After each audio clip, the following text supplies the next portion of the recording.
U.S. law enforcement officials said today they have cracked a major cocaine money laundering network.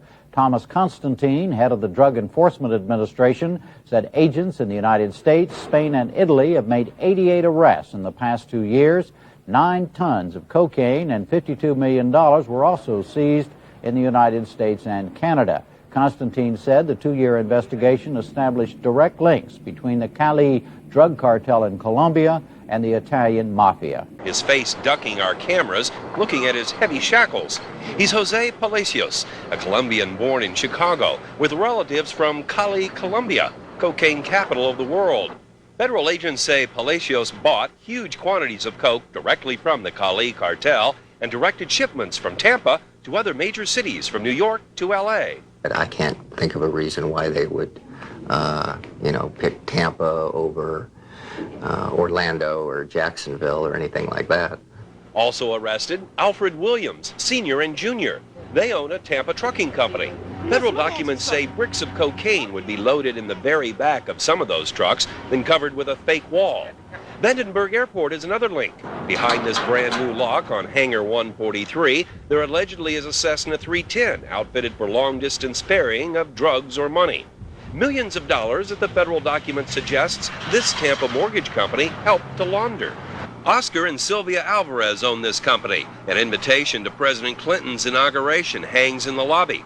But Vice President of Operations Ed Perez tells us, I'm sure that they're not aware of any of this, so I couldn't tell you anything. I'm sure they couldn't tell you anything either. Okay. And it certainly wouldn't be to their best interest to speak to anyone without the advice of counsel, obviously. the Alvarez have not been charged yet. I'm told that end of the investigation continues. But the government does plan to seize lots of properties belonging to the Palacios, possibly including this $350,000 house in Town and Country, this nearby fourplex where drugs were allegedly stored, and this large apartment complex allegedly built with drug profits. Which represents the single most significant prosecution in history against the Cali Cartel. The Cali Cartel represents the most sophisticated and powerful narcotics trafficking organization in history, as opposed to the Medellin Cartel, which relied upon violence, as well as its own network of traffickers. The Cali Cartel operates like a major, sophisticated, highly advanced corporation, and they have achieved to date 80% of the cocaine trade that passes into the United States. The announcement that we make today is of a case in which 200,000 kilograms of cocaine were transshipped into the United States over a period beginning in 1983. This case represents an indictment not only of the leaders of the cartel, but of many of their most important operatives in the United States, but also of a number of attorneys who are working closely with the cartel and perpetrating the criminal conspiracy. It is a case that hits the people at the top. It is a case that hits distributors. And yes, it is a case that addresses and brings criminal charges against attorneys. But we cannot have an honest system if the powers vested in lawyers are corrupted. And we cannot have a fair system unless lawyers too are held accountable when they break the law. In concluding my comments, I wanted to share with you a statement that I have been asked to read to you from Deputy Attorney General Jamie Gorelick, in which she states, "The conduct of the attorneys goes far beyond zealous legal representation of a client." Them is concerned about flight risk or about any other potential problems, voluntary surrender is considered a greater likelihood. So no special consideration? There's no special consideration. We have accepted voluntary surrender in a number. Hello. Hi. Hello, everybody. Good afternoon, I guess, huh? Well, Do you want to say something general, or do you want I'll give a general statement. It was a long 4 months of trying to coordinate various parts of the United States government to come to the table, try and coordinate the officials in Colombia to agree in principle to the terms that were being hammered out. And of course, the Justice Department had to get involved to make certain conditions regarding the family members a reality, because New York had threatened to indict 6 family members. So the United States government 4 months ago agreed over lunch that instead of promising to do something, that they would get it done if we gave our words, that the brothers would consider pleading guilty to the 30 years. 4 months ago, the brothers agreed in principle if the United States could accomplish what it was that we wanted. The government surprised both David and I, and actually, although it took 4 months, brought all the pieces together and were able to make it happen. The brothers are happy that their families are taken care of. And to them, whether it's 30 years, 20 years, or 15 years, to them it's going to be a lifetime in jail, but they're willing to do that for their family's future and their family's welfare. I just want to add that Gilberto and Miguel are very honorable men. They would never cooperate or snitch against anybody. They did this for their family. They've accepted responsibility. The most important thing to them in the world is their family, and to make sure their family is out of harm's way. And Gilberto's nickname is the chess player. The best chess players understand that sometimes you have to sacrifice pieces on the board to save the entire board. That's what Gilberto did in this case. He and Miguel fell on the sword. They sacrificed themselves for their family. They did the honorable thing in doing so, and they've accepted responsibility. Also here is Mark Seidels on behalf of the family, who can give a statement on the family's behalf. Well, let's finish in English, and then we'll talk in Spanish. On behalf of the family members, the 28 family members that have signed this agreement, this has been a very difficult day for them as well, to see their father and their uncle plead guilty and accept 30 years imprisonment. They understand that as a result of that, they are going to get the benefit of starting a new day, starting a new life. That's this agreement, that's what this agreement is about, and all the hard work in the months that we've all spent on this. We've met with the head of the U.S. Attorney's Office, Alex Acosta, with the leaders of the Office of Foreign Assets Control, the director, Mr. Subban, in addition with members of the Colombian government, to reach this agreement. And as a result of this agreement, the 28 family members will, as soon as conditions are met per the agreement, be removed from the Clinton list, from the OFAC list, the infamous OFAC list, and be allowed to have a normal life again, which they've not had. Can you describe in sort of everyday terms what that means? Basically, what the OFAC list has precluded the family from doing for the past 10 years is from having bank accounts, from being able to have retirement accounts, savings accounts for their children's education. It precludes them from having a financial life, so to speak, in Colombia or anywhere else in the world. It is a financial hit list. It makes their life extremely complicated and impossible. For example, one of the daughters of Gilberto Rodriguez recently lost her medical insurance because of being on this Clinton list. So it will allow them to begin again as a result of the actions of their father and their uncle. They have suffered greatly because of this. And now they're going to be able to start a new day. And in addition to that, the 6 individuals that were mentioned by Mr. Marcus and Mr. Khan in court, 6 family members, will not be prosecuted in the United States. In addition, this agreement will ensure that the family members are not prosecuted in Colombia for any acts, for unjust enrichment, for obstruction of justice, or for money laundering. So this is an agreement in principle to ensure that this case finally comes to an end and the family can move on with their lives. They love their father, they love their uncle, but it's time to start a new day. Mr. Marcus, what could possibly be honorable about operating the largest cocaine cartel the world has ever known? They've accepted responsibility for doing so, and a lot of people who engage in criminal acts do the dishonorable thing. They snitch on other people, they continue to commit crimes. Gilberto and Miguel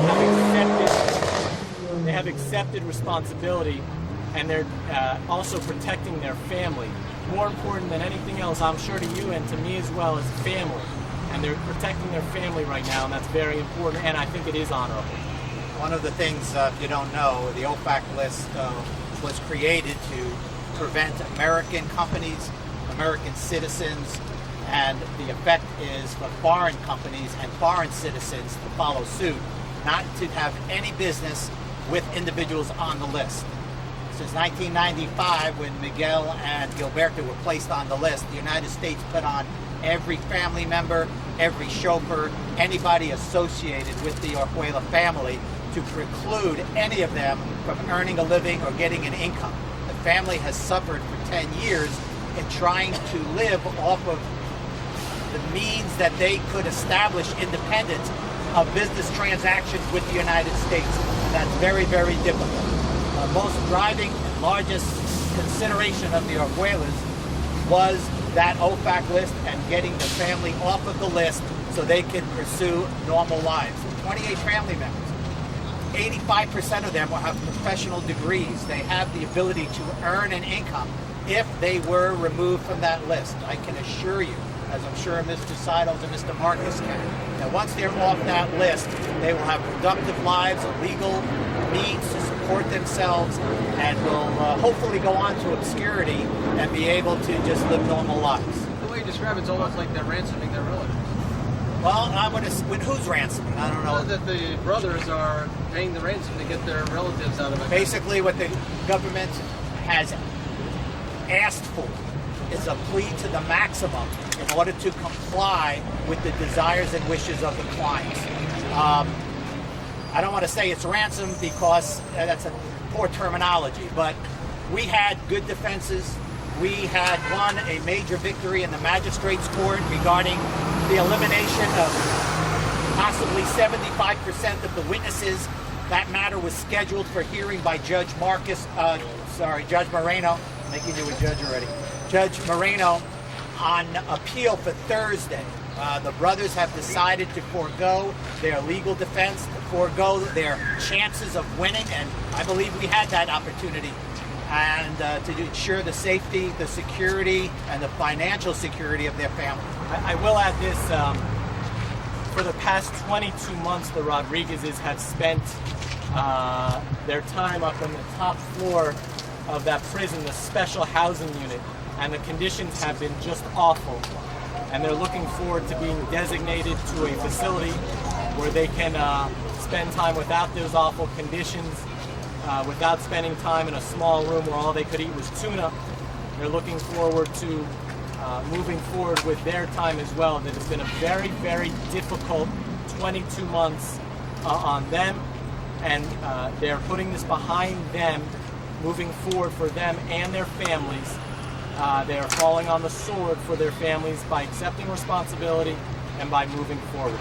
I want to add one last thing on behalf of the family. Mr. Khan touched on it briefly, and that is the effect that this has had on not only the immediate family members, the 28 family members, but on people like their employees and people that the personal assistants.